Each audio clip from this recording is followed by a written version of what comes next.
Queridos irmãos, saúdo a todos com a graça de Jesus Cristo, nosso Senhor e Salvador.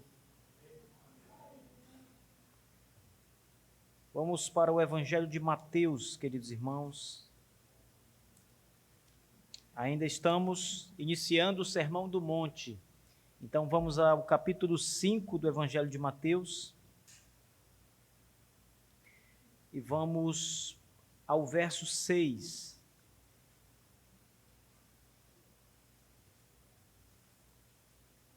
Mateus 5, verso 6. A primeira sessão do Sermão do Monte trata sobre as bem-aventuranças e é nesse ponto que nós estamos no momento, iniciando o Sermão do Monte e apresentando aqui os súditos do reino dos céus. Quem são eles? Diz a Escritura Sagrada, versículo 6, abençoados são os que têm fome e sede de justiça, porque eles serão saciados. Amém. Curve a sua cabeça, vamos orar ao Senhor. Santíssimo Deus Todo-Poderoso, nosso Pai Celeste, nos alegramos, Senhor, na Tua santa e maravilhosa presença, Pai.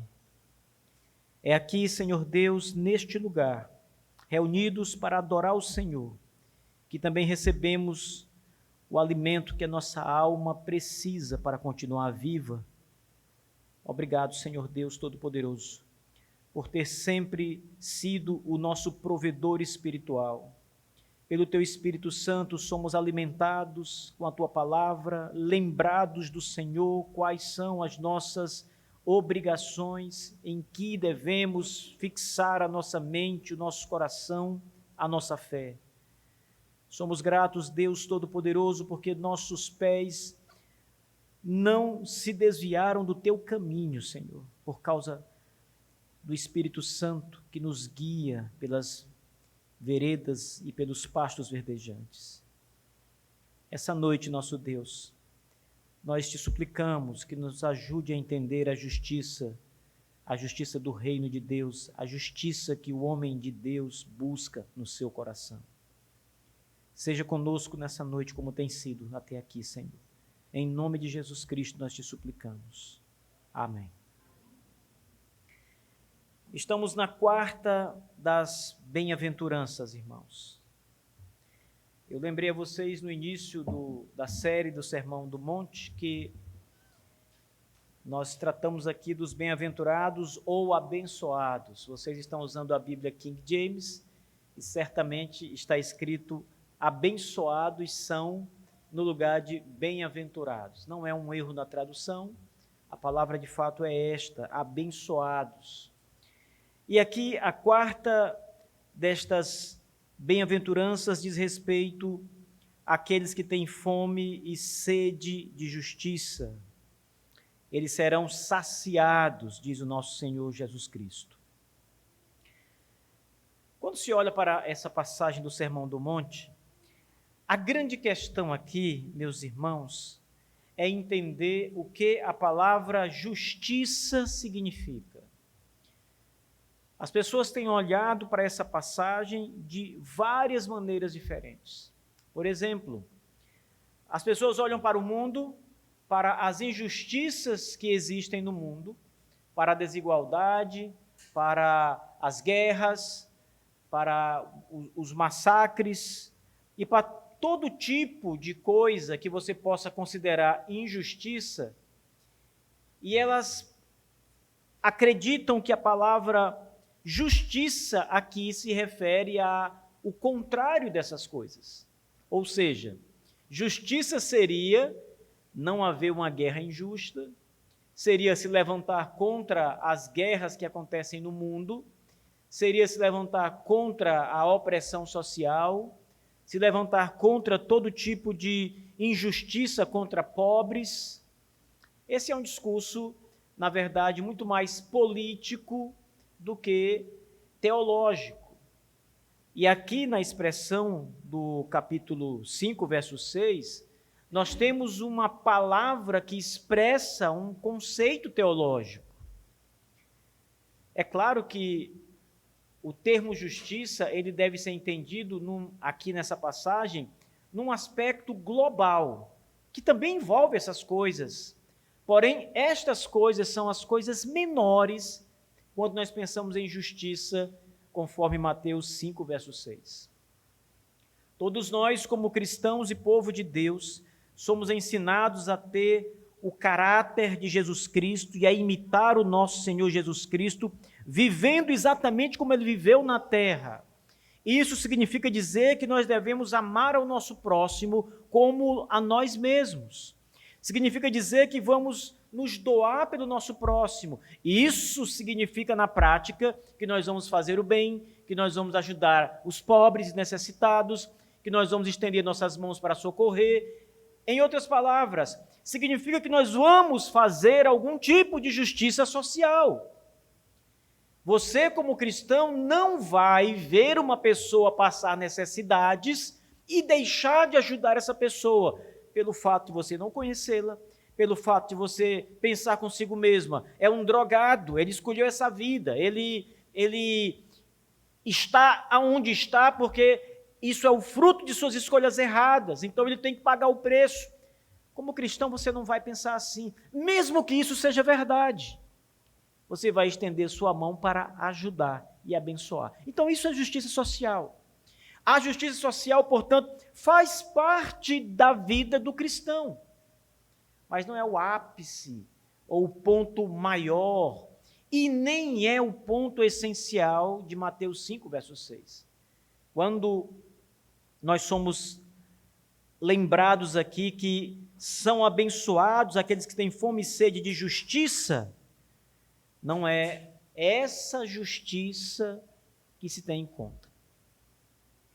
Esse tipo de justiça, meus irmãos, a justiça social, ela pode ser feita por pessoas descrentes. Um homem ímpio sem Deus, ou melhor, um ateu, que abre sua boca e diz, eu não acredito que há um Deus. O salmista diz que o louco diz no seu coração, não há Deus. Então os ateus ou loucos, conforme as escrituras sagradas, podem fazer justiça social. Na verdade, fazem justiça social. Eles socorrem carentes, eles ajudam pobres, eles vão aos hospitais, eles colocam seu dinheiro, seu recurso em projetos sociais, em pesquisas que vão ajudar a curar doenças, eles ajudam organizações, etc. Eles mesmos podem colocar a mão no seu bolso e tirar dinheiro e ajudar pessoas na rua, e fazem isso. Muitos espíritas, adeptos do kardecismo, são os maiores propagadores religiosos da assistência social. Todas as semanas, eles têm projetos onde vão entregar comida, roupa, agasalhos, coisas dessa natureza, remédios, algo assim, para as pessoas que estão precisando. E isso é fazer justiça social. Isso é justiça social. Então perceba, não é essa justiça que se trata aqui, porque essa justiça os descrentes também fazem.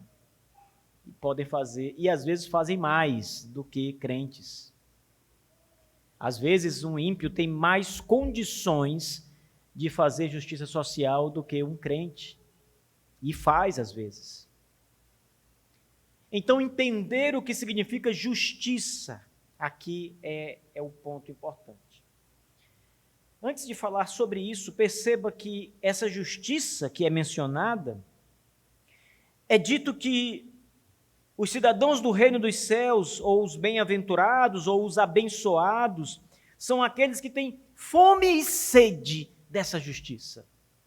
Perceba que o Senhor Jesus, ele usa duas expressões que são de fato importantes para tratar desse ponto, quando se trata de desejar algo com força.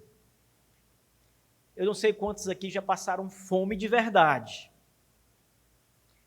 ou sede de verdade. Eu lembro que o comentarista Donald Carson, falando dessa passagem, ele é um americano, ele nunca teve necessidades, e ele disse assim: eu nunca passei fome, nunca tive necessidades. A minha vida, durante todos os meus anos, geralmente, quase sempre foi passada com uma certa folga, né? Não havia necessidade. Mas ele disse que uma vez, quando estava estudando em outro, salvo engano, em outro país, ele disse que ficou sem dinheiro e sem comida. E ele estava fora da sua terra natal, sem condições de ter o recurso. Hoje é fácil, né? Hoje você está em qualquer lugar do mundo e você precisa urgentemente de um recurso, esse recurso chega. Porque tem vários mecanismos que podem fazer com que o recurso chegue até você. Mas se você olha aí para 50 anos atrás, isso era muito difícil de acontecer. Não é tão fácil assim. E foi mais ou menos a época em que o Dr. Carson estava estudando ainda e se preparando para o ministério, quando ele contou essa experiência dele. E ele disse: eu passei 3 dias com fome. E para evitar os roncos no meu estômago, por causa da fome, eu enchia a minha barriga com água, para que ela não roncasse por causa da fome. Eu acredito que aqui no nosso meio ninguém tenha passado fome, a não ser aquela fome que você acaba de comer, demora um pouquinho, vem a fome e você come de novo, né? Mas não é essa fome aqui, é a fome quando não tem o que comer. Quando você está com fome, quer comer, mas não há o que comer. E você passa 1 dia, 2 ou 3 ou até mais e não tem o que comer. Essa é a fome. Eu creio que vocês não passaram essa fome, nem eu. Mas, irmãos, o pouco que nós conhecemos sobre a fome, nós não somos as melhores pessoas para falar isso na prática, mas o pouco que nós já passamos de necessidade, o pouco tempo, deve nos fazer entender que a fome ela é intensa e ela vai se intensificando mais e mais, como a sede. Se você está com sede e não bebe, 1 hora depois você vai estar com mais sede. E 1 hora mais tarde, mais sede ainda. E aí ela vai se intensificando mais e mais. Eu vi um relato de um náufrago e ele ficou vários dias no mar e ele sabia que não podia beber a água do mar, porque senão ele morria. E ele disse: nada se compara com a sede. Nem a falta de comida, nem a solidão, nem o sol, nada se compara com a sede. E Jesus usa essas 2 expressões, fome e sede de justiça. Abençoados são aqueles que têm grande desejo, poderoso desejo de justiça. É o que o verso 6 está nos dizendo. Mas o que é a justiça, então? Se não é a justiça dos homens, se não é a justiça do mundo, se não é a justiça de ver alguém pagando pelo seu crime, se não é a justiça de ver o necessitado sendo socorrido, o que é a justiça em Mateus 5,6? Primeiro, essa justiça é desejada por aqueles que já foram justificados. Isso é bem interessante porque um outro grupo de estudiosos, ao olhar para essa passagem, acreditam que a justiça que está sendo apresentada aqui é a regeneração ou em outras palavras, a justificação dos seus pecados. Seria então a justiça de Cristo sendo lançada sobre a pessoa. Seria então uma oração dizendo: ó Deus, que os méritos do sangue precioso do Salvador Jesus Cristo sejam derramados sobre mim. Essa é a oração de alguém que conhece a Cristo e já se arrependeu de seus pecados e clama por ele, pela justificação. Alguém que, claro, já é justificado e talvez nem saiba que é justificado. Ninguém clama verdadeiramente ao Senhor se já não for alcançado pela obra do Espírito Santo. Ninguém pode dizer Senhor Jesus senão pelo Espírito, diz a Escritura Sagrada.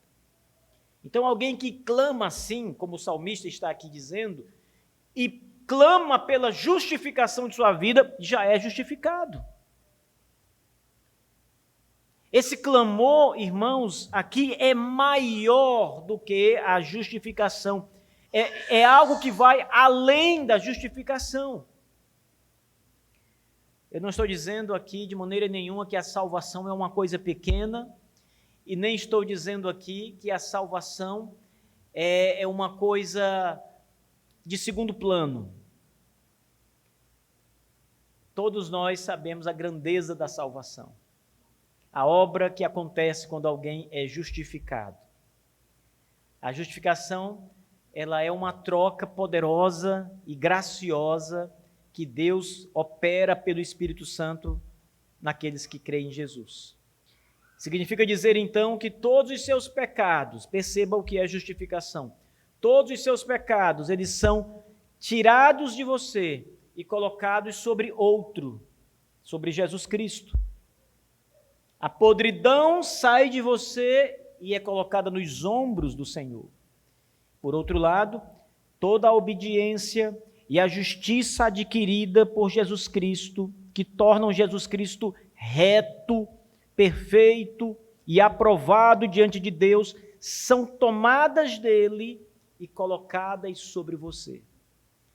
Então agora você é um homem justificado pela justiça alheia, a justiça de Cristo, não a sua própria, porque não há justiça nenhuma em nós. Mas é a justiça do Salvador que cai sobre você, que lava você, purifica você, torna você um homem ou uma mulher aceitável aos olhos de Deus. Porque os méritos do seu Filho estão ali sobre você. Isso é a justificação. Então note, quando um crente ora pela justificação, ele geralmente é um novo convertido, que ainda não entendeu muito bem o que é a justificação, porque esse processo já aconteceu na vida dele. A justificação acontece uma só vez, quando você crê no Senhor. No ato da salvação, você é justificado dos seus pecados. A graça de Jesus, nos seus méritos maravilhosos, são colocados sobre sua vida. Mas geralmente o novo convertido ele não entende muito bem, ele crê em Jesus de todo o coração, mas ele não conhece teologicamente esses processos. E ele, às vezes, ora assim. Outras vezes, irmãos, o crente sabe que é crente. A Bíblia diz que o Espírito Santo comunica ao nosso espírito, ou fala ao nosso espírito, que nós somos filhos de Deus. Todo crente sabe que é crente, que é filho de Deus, apesar dos seus pecados. Ele sabe que ama a Deus de verdade, não está mentindo. Ele sabe no seu coração se ele é um verdadeiro servo de Deus ou não. Por que ele sabe? Porque o Espírito Santo fala ao coração dele. Testifica no coração dele que ele é um crente genuíno. Ele sabe. Mas às vezes ele ora assim. Porém, ele não está clamando essa justiça, não é a justiça da justificação. É uma outra justiça que geralmente nós a entendemos com outro nome. Santificação.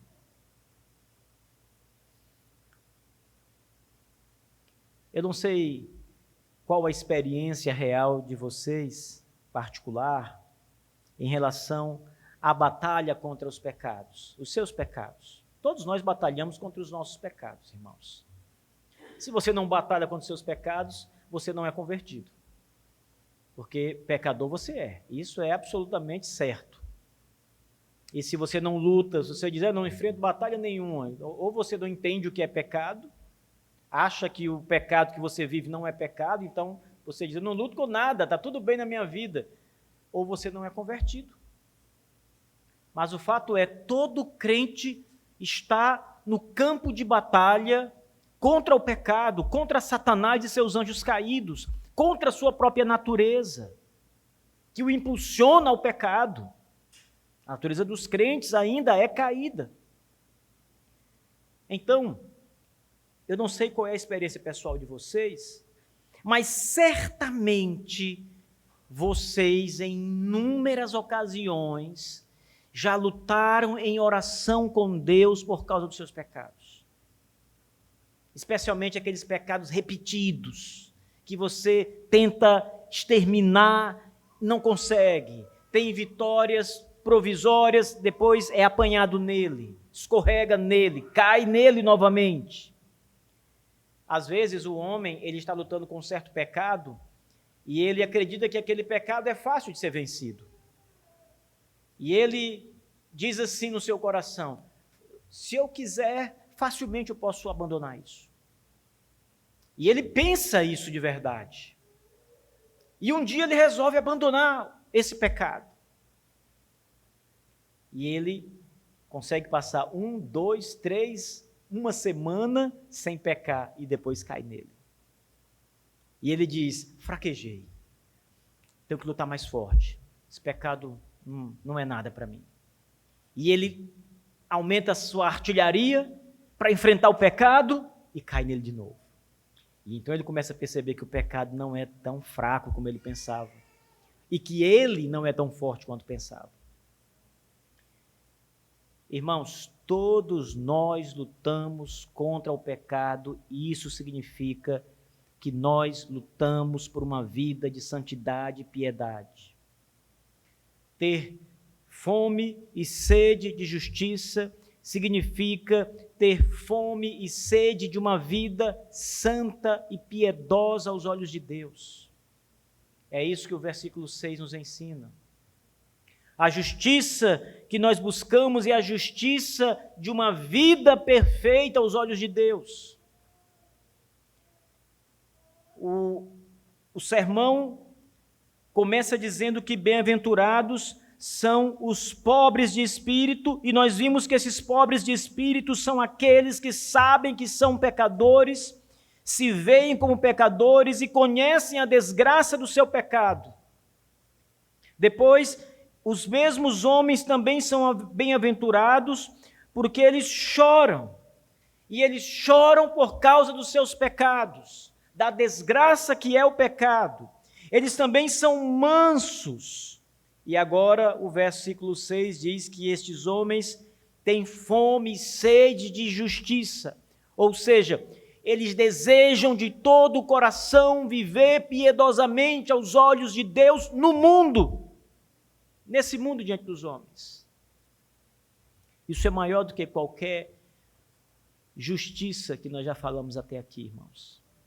É maior do que a justiça social, é maior do que a isenção de guerras, é maior do que ajudar os carentes, os pobres, os doentes, é melhor do que socorrer os mendigos, é maior do que tudo isso. Essa justiça é a justiça que agrada a Deus, é a justiça aprovada por Deus, é a justiça que cumpre os 10 mandamentos, é a justiça que leva a uma vida piedosa, de obediência, é a justiça que torna você mais parecido com Cristo.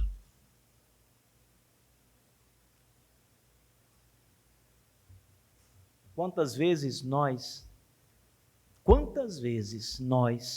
buscamos a Deus com sinceridade de coração para dizer: Senhor, eu quero viver piedosamente no mundo. Quantas vezes você se esforçou para esmagar o seu velho homem, que reage diante de algumas situações, quando deveria simplesmente ser manso de espírito. Quantas vezes nós olhamos para os 10 mandamentos na palavra de Deus, e às vezes até dizemos a nós mesmos: eu vou viver todos os dias, com todas as minhas forças, para cumprir isso, e não cumprimos. Aliás, o problema não é não cumprir, é não nos esforçar para viver para cumprir. Porque não vamos cumprir, não vamos conseguir cumprir até o fim uma vida que nós deveríamos viver, piedosa e reta aos olhos de Deus, porque somos pecadores. Mas o problema é quando você não quer lutar para tentar viver assim. Quando você não tem fome e sede de uma vida piedosa. É isso que o verso 6 está dizendo. Quando você não deseja de todo o coração viver piedosamente. Esse é o problema. Qual é a solução aqui, irmãos? Qual é o ponto que essa passagem nos ensina? Ela diz que abençoados são aqueles que lutam, que têm desejo ardente de viver piedosamente em obediência a Deus, aos seus mandamentos, à sua palavra. Esse é o ponto. Talvez esse desejo ardente do seu coração seja frustrado, muitas vezes, rapidamente, mas ele nunca é apagado. Você sempre deseja viver, por isso você chora. Bem-aventurados são os que choram. Por isso você olha para o seu eu interior, para você mesmo, e você sabe que é pobre de espírito. Mesmo assim, versículo 6, você tem fome e sede de viver piedosamente aos olhos de Deus. Você tem fome e sede de cumprir a palavra de Deus. Tem fome e sede de obedecer aquilo que o Senhor determinou em sua palavra, suas ordenanças, seu reto ensino. Ainda que não consiga, ainda que caia, isso aqui não é um subterfúgio para você viver caindo em pecados. A queda do crente em pecado, irmãos, ela é inevitável por causa da nossa velha natureza. Porém, aquele espírito que se move em nós e que nos faz ser abençoados, reconhecendo todas essas coisas, toda essa tragédia pecaminosa que há em cada um de nós, é o mesmo espírito que opera em nós e acende uma labareda no nosso interior, na nossa alma, aquece o nosso coração para amar a palavra de Deus, amar o Senhor Jesus Cristo e viver em obediência a Ele, lutar. O problema não é simplesmente obedecer retamente, primorosamente o mandamento. O problema é não desejar viver assim. Se você não deseja viver assim, é claro que você não vai obedecer a palavra de Deus. E nem vai se esforçar para obedecer a palavra de Deus. Isso é um péssimo sinal. Porque se no seu coração, no seu interior, você não tem um desejo ardente, fome e sede, de viver piedosamente aos olhos de Deus, em obediência a tudo que Deus ordena, submisso ao Senhor e sua palavra, isso é um péssimo indicador, irmãos, porque isso mostra que o seu coração não é regenerado, não é um novo coração. Na pior das hipóteses, isso pode mostrar que o mundo está abafando a sua fé, está obscurecendo a glória de Deus na sua vida. É um péssimo sinal. Mas agora, se você, mesmo nas lutas contra o pecado, mesmo caindo, você levanta e diz: prosseguirei para o alvo, lutarei. É certo obedecer a Deus, é correto ouvir a palavra e cumpri-la. Eu não vou me deixar levar pelos meus pecados, eu não vou me render à natureza maligna que habita em mim, eu não vou me entregar às paixões impuras e mundanas, eu não vou deixar de obedecer, de ouvir a voz, de lutar a favor do meu Deus e do Evangelho. Isso é o ponto. Jesus diz: bem-aventurados, abençoados são aqueles que têm sede e fome de justiça. Não disse que são aqueles que cumprem, não disse que são aqueles que obedecem perfeitamente, mas aqueles que desejam no coração, que queriam ser perfeitos, que operam, oram, lutam, trabalham para viver piedosamente, mesmo que caiam, mesmo que tropecem. Nossos tropeços, irmãos, nossas falhas, nossas lutas e combates contra o pecado são também nossos instrutores. porque nós podemos didaticamente aprender com os nossos pecados. Eles são vilões, é claro, mas eles ensinam. Se você tropeça sempre em determinadas circunstâncias, evite-as. Você já sabe. Se eu for por esse caminho, eu caio. Eu tenho caído sempre.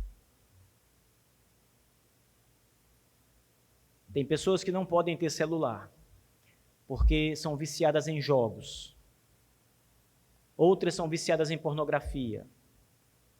Outras, o mundo delas acabou e é só as telas. Perceba bem. Essas pessoas sabem que se ligarem à tela, estarão escravizadas a ela. E serão levadas por ela. Então elas têm que evitar essas coisas. O alcoólatra, ele sabe que não pode tomar o primeiro gole. Porque ele pode estar há vários meses ou anos puro, sem ter tocado em bebida, mas se ele tocar, ele cai e a sua queda pode ser uma volta ao pecado, à escravidão, à embriaguez. Então, os pecados, eles acabam sendo instrutores, de uma certa forma. E nós somos inteligentes, irmãos. Devemos evitar as estradas sinuosas que nos levam ao perigo. Evitar essas rotas que parecem fáceis e prazerosas, mas que sempre terminam ali no desastre. Tenham fome e sede de justiça, porque se você tem fome e sede de justiça, isto é, de uma vida piedosa e santa aos olhos de Deus, você vai lutar contra estes caminhos tortuosos. Você vai se desviar deles, você vai seguir por rotas alternativas.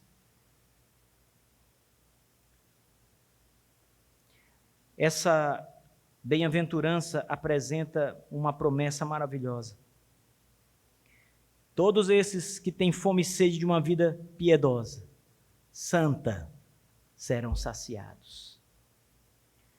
A palavra saciar está ligado à ideia de fome e sede, mais uma vez.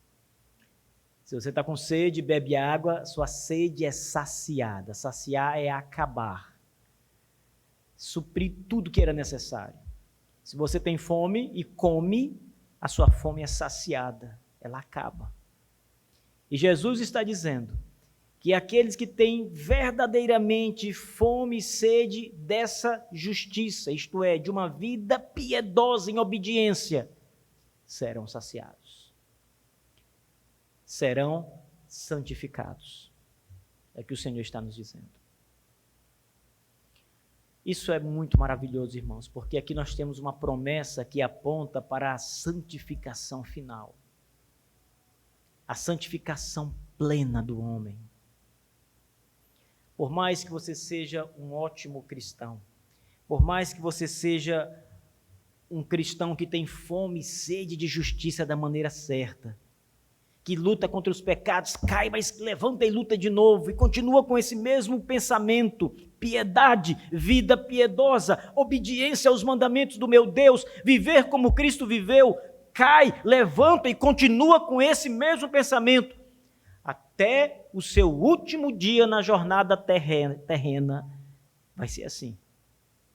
Não haverá perfeição na santidade, mas se você manter esse espírito de desejo, de fome, sede de justiça, de viver piedosamente, a promessa do Senhor é: você será saciado, você será santificado, você será plenamente santificado como deseja. Quando isso vai acontecer? Quando o Senhor voltar. Quando Cristo voltar dos céus. Eu sei que o Sermão do Monte não trata disso, eu estou apenas chegando às consequências finais dele. Mas quando Cristo voltar dos céus, duas coisas acontecerão com os crentes. Os que estiverem vivos serão transformados. Essa transformação significa santificação plena. Toda a natureza pecaminosa que há em você se você estiver vivo quando Cristo voltar, ela será retirada de você. E você será plenamente santo. Não mais poderá pecar, não terá desejo de pecados, não terá do que se arrepender, porque não haverá mais pecado em você. Você será plenamente santo. Seu desejo é piedade e você viverá piedosamente. Mas se você já tiver morrido naquele dia, quando Cristo voltar, a palavra do Senhor diz que Deus vai ressuscitar você do pó da terra, onde seu corpo estiver, ele será refeito, e o seu espírito voltará junto com o Senhor Jesus Cristo, e ele voltará para o seu corpo, e você viverá santificado, plenamente santificado. O pecado não está, a natureza pecaminosa não está na carne. A palavra carne, quando Paulo usa essa expressão, ela às vezes e muitas vezes aponta para a natureza pecaminosa, portanto não é a carne física. O pecado não está na carne física. Ele é um elemento espiritual. A natureza pecaminosa é uma natureza, ela não é física. Quando o Espírito Santo, quando Cristo vier e nossos espíritos vierem com o Senhor Jesus, assim como de todos os santos que já morreram, eles voltarão para os seus corpos plenamente santificados.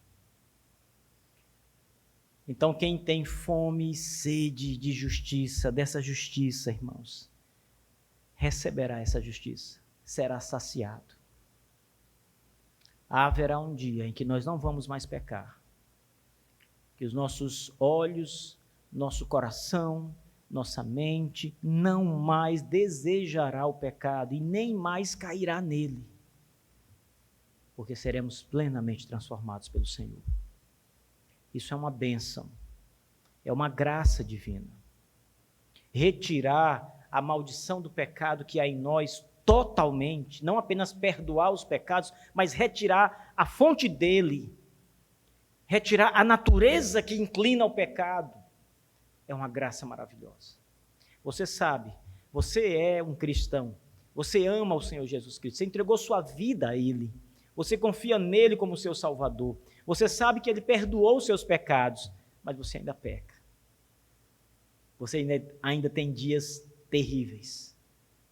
Você ainda tem situações, momentos, atitudes, atos, palavras, pensamentos horríveis por causa do pecado que ainda habita em você, por causa da natureza que habita em você.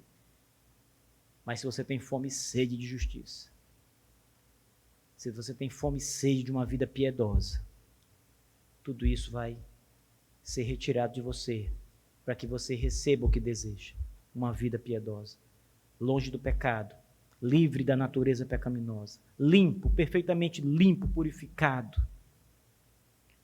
pronto para habitar no reino de Deus, no reino transformado do Senhor. Meus irmãos, é um ótimo momento para nós, de maneira muito pessoal e particular, fazermos as nossas reflexões, pensarmos de verdade se nós temos sido meramente religiosos, frequentadores de igreja, membros de uma igreja, ou se nós temos buscado mesmo, de verdade, viver piedosamente na terra. Você tem que fazer essa reflexão sincera. Você tem que falar para você mesmo, confessar em seu próprio coração como você tem vivido, quais são os grandes desejos do seu coração.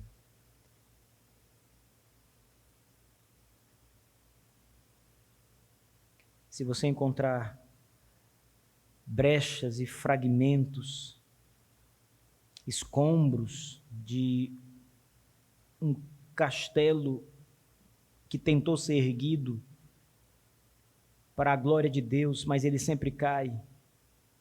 Você sempre luta contra os seus pecados, mas cai neles de novo. Eu preciso dizer que você está no caminho certo. Continue lutando, desejando uma vida piedosa, odiando o pecado, buscando agradar a Deus em obediência, ensinando a você mesmo que o pecado é uma desgraça, ele é mau, ele é enganoso, perverso, destruidor, e dizendo também que Deus almeja santidade, justiça, uma vida de obediência, e você tem que vivê-la. Se é assim que você vive, se essa é a sua luta diária, glorificado seja o Senhor Jesus pela sua vida, porque você é esse homem ou essa mulher que tem fome e sede de justiça. Mas se na sua reflexão, irmão, você não encontrar isso, você encontrar a sua vida voltada para os seus próprios prazeres, para o seu eu, se o mais importante de tudo é a sua felicidade, é atingir os seus objetivos seculares, isso é um perigo. O seu foco está errado. Satanás está desviando sua mente, seus olhos do Salvador. E ele está enganando você. Ele não está te mostrando quem você é e o que você precisa buscar. Volte-se para o Senhor, irmãos.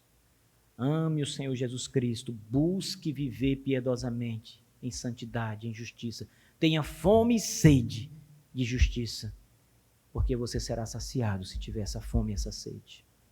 Vinde a mim, todos os que estão cansados e sobrecarregados, e eu vos aliviarei. Quem tem sede, venha a mim e beba. É o que diz o nosso Senhor. Vá a Ele. Amém. Fiquemos em pé, irmãos, vamos orar.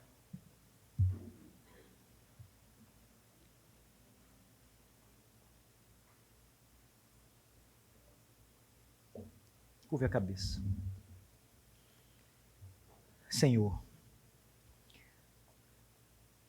depois de tudo que ouvimos, Senhor Deus, e lembrando também das palavras do irmão Mário na oração, que disse que eu precisava falar e também ouvir, eu peço ao Senhor nosso Deus que nos ajude, e a mim também, Senhor, a viver de maneira santa e piedosa, Senhor Deus, da maneira que agrada ao Senhor, abandonando, Senhor Deus, vícios e paixões, pecados, e tudo, Senhor Deus, que a nossa natureza apresenta, que nos afasta dos caminhos do Senhor Jesus e de uma vida piedosa. Senhor Deus, nos faça, Senhor Deus, não só entender como devemos viver nesse mundo, mas também, Senhor Deus, nos impulsione com Teu Espírito Santo, nos fortaleça, Senhor Deus, a viver de maneira reta e que agrada ao Senhor. Nos perdoe, Senhor Deus, nossos pecados, nossas falhas, tudo isso é uma grande tragédia em nossa vida, Senhor. Por isso nos abençoe, Senhor Deus, apesar de quem nós somos. Derrame, Senhor, o Seu Espírito Santo sobre nós, para nos dirigir pela estrada verdejante do Evangelho da graça de Deus, da vida de piedade e obediência aos ensinos do nosso Mestre Jesus. Nos ajude, Senhor, e seja conosco, nunca nos abandone, Senhor. Esteja ao nosso lado. Permita-nos, Senhor Deus, que percebamos a Tua presença ao nosso lado para nos encorajar, Senhor. Nós Te pedimos isso no nome santo e tão precioso do nosso Salvador Jesus Cristo, o Teu Filho amado. Amém.